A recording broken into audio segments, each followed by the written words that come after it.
punta kayo sa Facebook, tapos parang feeling nyo may bastos dyan, ni-report nyo, kayo yung nagde-delete. Yes, nandidiri talaga ako pag nakakita ko ng mga gory contents. In-expect ko na yung utak ko na, ito na, kumbaga, parang araw-araw na akong ganito. Nung nag-search ako tungkol sa content moderation, puro negative yung nakikita ko. Wala ko nakikita like, ganong positive na magaan naman pala at some point, or yung ibang department medyo magaan. Kahit yung mga naka-short na mic, naka-pek-pek short, tinatag namin yun. Bakit? Too much exposure. Syempre, ang iniisip ni platform, ay si Philippines medyo conservative to. So baka ayaw makakita nung karamihan ng mga sobrang nakahubad na, kaya kita na yung cleavage. Kahit cleavage talaga, madam, sinusukat namin. What? Yes, sinusukat. May kami measuring tool. So para siyang grid. Parang 3x3 na grid.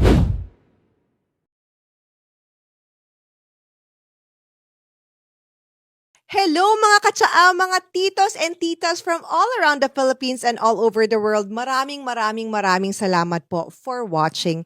And though it might seem na mahaba ang aming episodes, do not worry because we encourage you to use our videos as your background audio while you are doing other things. Habang kayo ay kumakain, while doing your work, while you are doing your studies, sa commute nyo po, sa pagmamaneho nyo po, habang kayo ay gumagawa ng mga iba't ibang gawaing bahay, please enjoy our videos. And also, we encourage you to watch our previous episodes. I-binge watch nyo po sila. Promise po mag-e-enjoy kayo. And today, get ready to be inspired, informed, and entertained. Thank you! Tell us what content moderation is. Okay, so yung content moderation po, part kasi siya ng LOB ng BPO. What's LOB?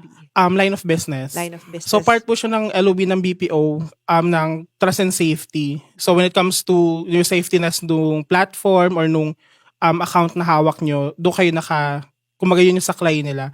Then, ang ginagawa po namin is, so yung mga videos or content na pumapasok sa platform namin, yun po yung minomoderate namin. And if it's against dun sa community guideline ni platform, so yun po hindi namin ina-allow. Then marami naman pong videos yung pumapasa sa community guidelines. So yun yung ina-allow namin sa platform.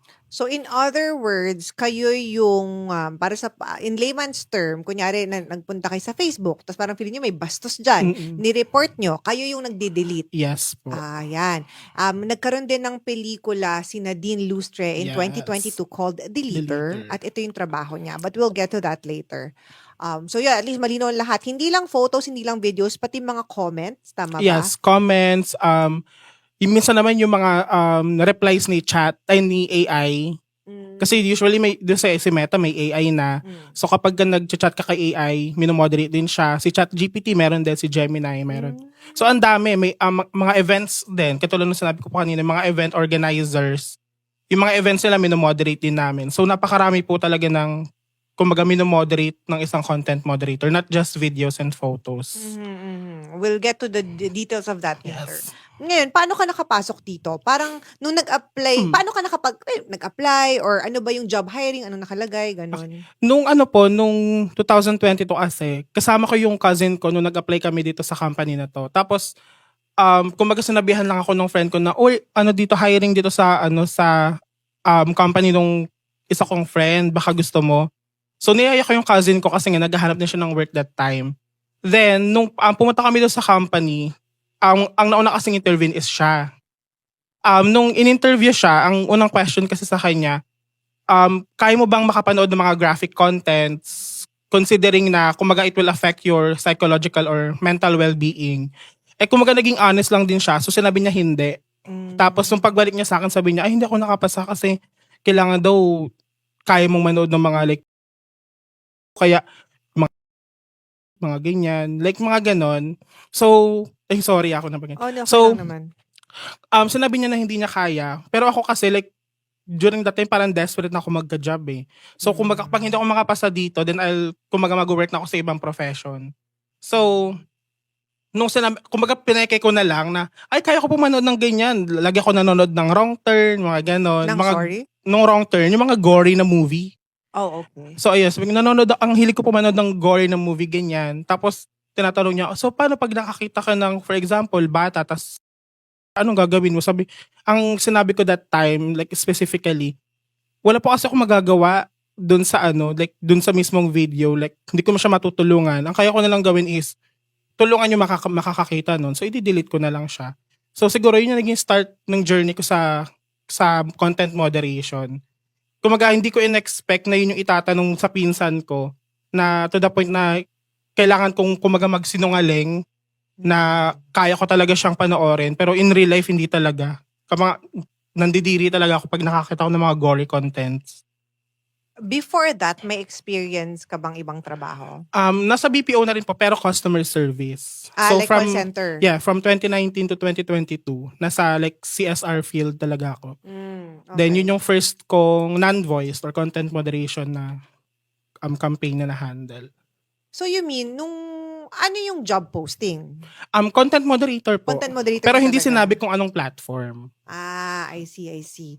And then, nung nakapasok ka na, no? Ano yung training? Ano yung kailangan yung matutunan sa briefing? Ano yung sinabi sa inyo? To be honest, nung una, kumbaga nag-expect ako ng, kumbaga, sobrang contents, like, gory talaga, makakita na ako mga nakahubad, mga ganon. Pero like, very different siya nung nag-training kami. Like, super gaan. Hindi ko siya in-expect na ganon. Like, though pinakita naman sa amin kung ano yung mga policy, kasi i-discuss yun eh. Lahat ng policies, yung guidelines ni platform, parang 100 plus ata na policies yun. Tapos 2 days lang yung training. So, ikakram mo siya sa utak mo in 2 days. Pero kasi, kumbaga sa isang video, hindi naman siya lahat ng policy mag-apply doon. Minsan wala. Kumbaga, nakatayo lang na tao, nag-video lang siya ng normal. So, wala kang matatag sa kanya na kahit anong violation. Meron naman na, minsan nakahubad, tapos may hawak na baril, ganyan. So, ganyan masasabi kung anong gagawin ni user or nung magpo-post. So, itatag mo yung lahat kung ano yung makikita mo na pwedeng ma-violate niya sa guidelines. Pero nung pumasok na kami sa production after training, ibang-iba kasi ang nahawakan naming market sa Philippines. So, ang mga nakita namin, tayo yung mga sumasayo, mga nag-zumba, o kaya mga nagtitinda. Mga nagtitinda. So sabi ko, ay, akala ko naman makakakita na kami ng mga ano dito, duguan. Ba't parang excited ka ba makakita? Hindi kasi kumbaga, in-expect ko na yung utak ko na, ito na, kumbaga, parang araw-araw na akong ganito. Nung nag-search ako tungkol sa content moderation, puro negative yung nakikita ko. Wala ko nakikita like, ganong positive na magaan naman pala at some point, or yung ibang department medyo magaan. So ayun po. Siguro ganun lang din yung kumbaga yung process ng training pagdating sa content moderation, same lang sa BPO. Mas fast-paced lang kasi nga wala naman kaming mahirap na process kasi click-click lang kami. So yung guidelines lang yung need namin pag-aralan. And not specific to you, 'di ba? Not sa industriya ninyo, kumbaga ang nagmo-moderate kayo sa Facebook, Meta, Instagram, at TikTok, even YouTube. Yes, YouTube po meron May din. content moderator, Reddit, I suppose may mga nagre-Reddit Yes. din, no? Basta lahat ng social media platforms mino-moderate ng content moderators. And Yes. we're not gonna talk about specifically kung saang platform ka. Yes po. Pero at least may idea ka naman sa lahat, 'di ba? And also, I suppose, kunyari kahit Philippine-based ka, hindi lang naman sa Pilipinas na market.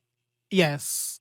So ano po, nung nandun po ako sa company na yon, Philippines yung handle ko. Then nung na-promote ako as quality analyst, ang market na hawak ko na is Great Britain tsaka South Africa. Ooh. So, ibang content na yung nakikita namin, like mga nakatupis na, mga pahubad na lahat. Like, syempre, iba naman kasi yung culture nila eh. And yun yung siguro yung maganda miscring sa content moderation kasi yung guideline, it fits kung ano yung culture ng country.